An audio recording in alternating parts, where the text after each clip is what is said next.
This March, the madness isn't limited to basketball. Who do you think you are? I am! The Hall of Famer Pete Weber, who captured last season's U.S. Open, returns. Today, the 50-year-old is the top seed at the Barbasol PBA Tournament of Champions, and he's in search of the 10th major championship of his career, trying to equal the record of the great Earl Anthony, but he'll have to earn it. On the stepladder, defending TOC champ Sean Rash, and the 2013 USBC Masters winner Jason Belmonte. It's the PBA's signature event where only the best are invited to compete. The Tournament of Champions, and it's coming your way next. That's right!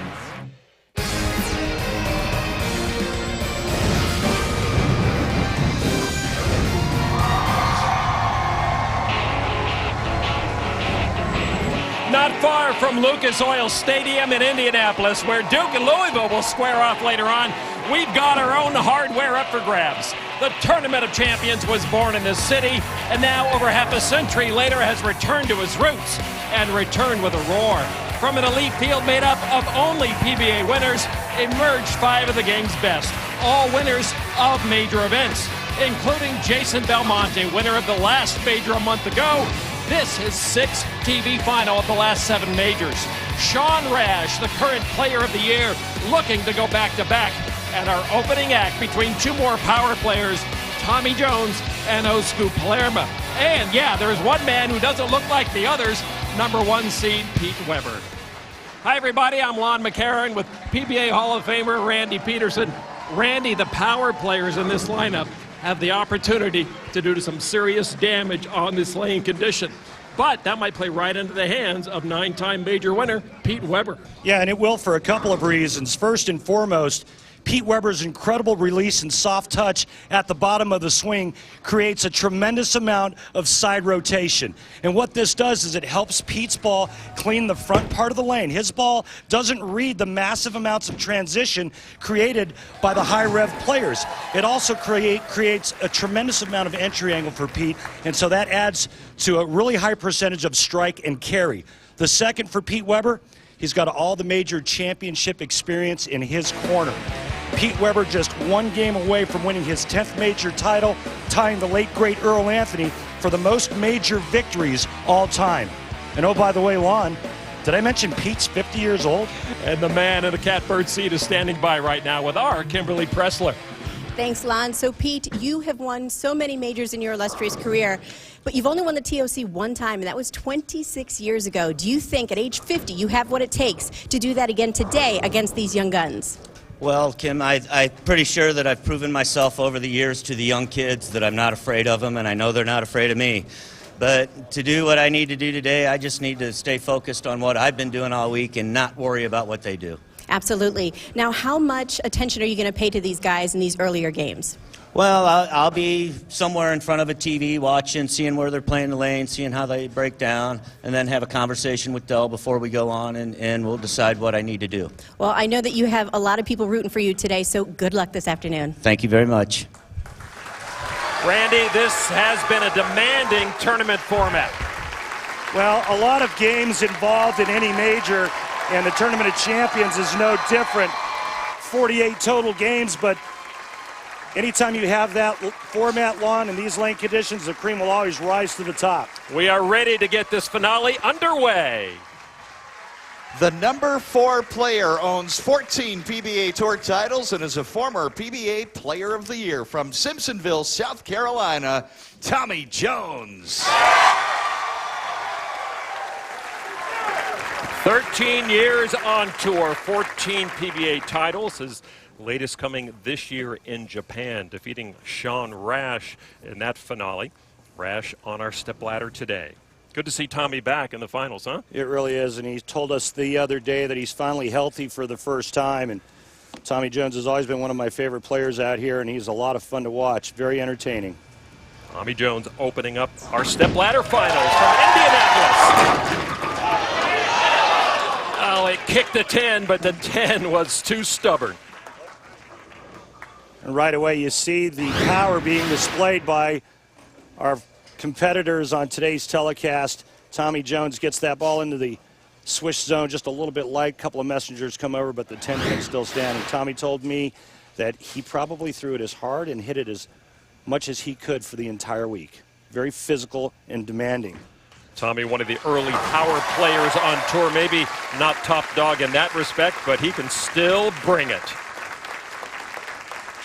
The number 5 seed is the 2012 PBA World Champion with 3 PBA Tour titles representing Finland, the Twin Finn, Osku Palermo. Palermo won the World Championship last season for his first major, over $50,000 in earnings already this year. Oh, he crossed over and took them all down. Nice break to start. You know, the players are nervous the first couple of shots. This is a major championship, even though every player on the telecast is a major champion winner. But the first couple of shots, their insides kind of feel like they want to be on the outside.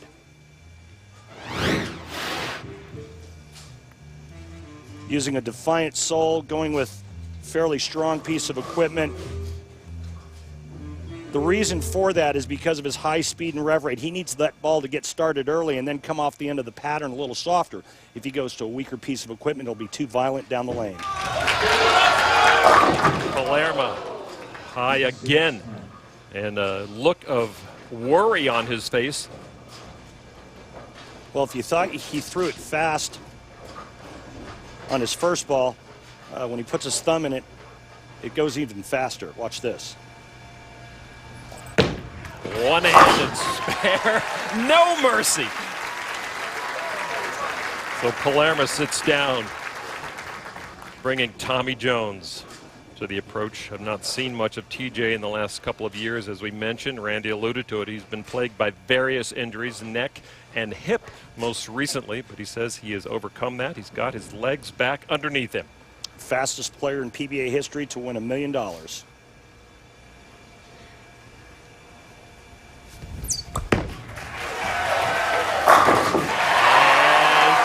Comes through.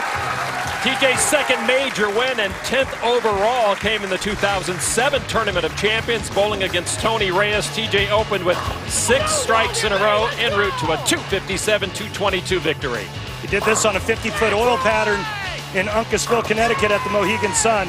Tommy Jones was putting on a strike fest. Previous season, he captured the 63rd U.S. Open. Tommy now looking for his 3rd major, and one of the few to win a second TOC.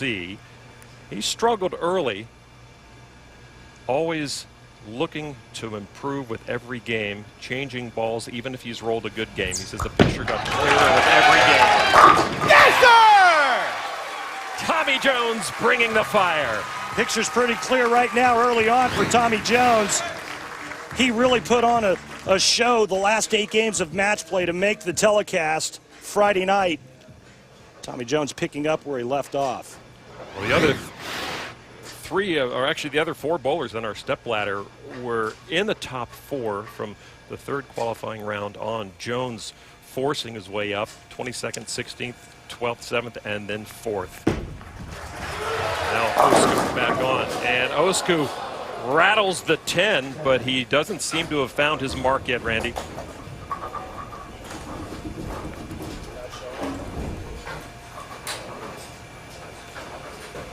Osku very strong throughout qualifying into match play, and then faltered a bit late, finished as the 5th seed.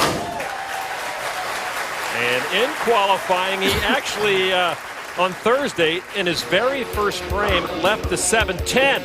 And then, here's what Osku does with it. That got him some early momentum, Randy.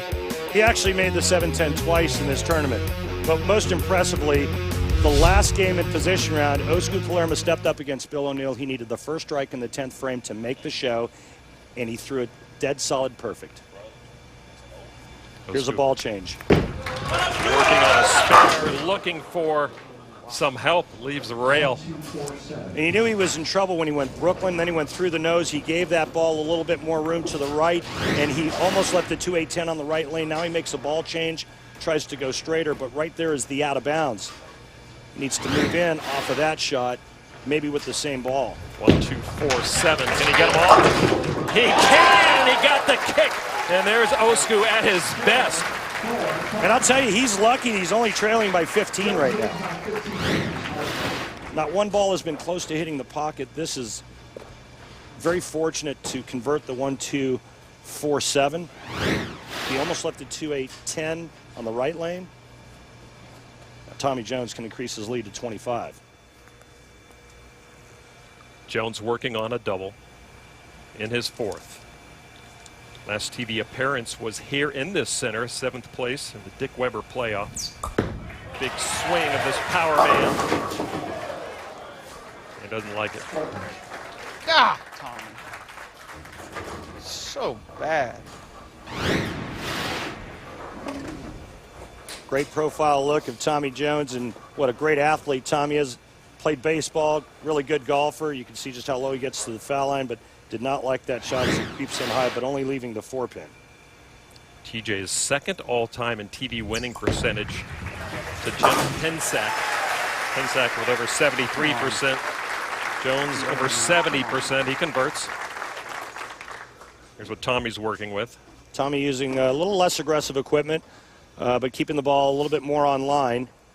His last win coming in Japan, Nagoya, Japan International Bowling Championships, where he won $75,000. And that was back-to-back wins for Tommy in Japan. He actually beat Sean Rash. Up by 14. Can Tommy Jones start to put the hammer down on Osku Palermo? Yes, he can! His former player of the year is showing he still has some left in the tank. Nice touch on that shot. After the shot before it went through the nose, Tommy gives that one a little bit more room and shreds the rack. Now that brings up a man with many doubts in his head, I'd imagine right now, Randy. He has no picture right now as to what his ball is going to do when it leaves his hand. He knows his opponent's lined up. Scary place to be. Palermo with a lucky strike in the first and then 3 spares. There's Palermo's game at its best. So the first 3 frames, he tried to hook it. Didn't work. He goes to a ball that goes straighter. Let's check to see if he stays behind the foul line here. Very close.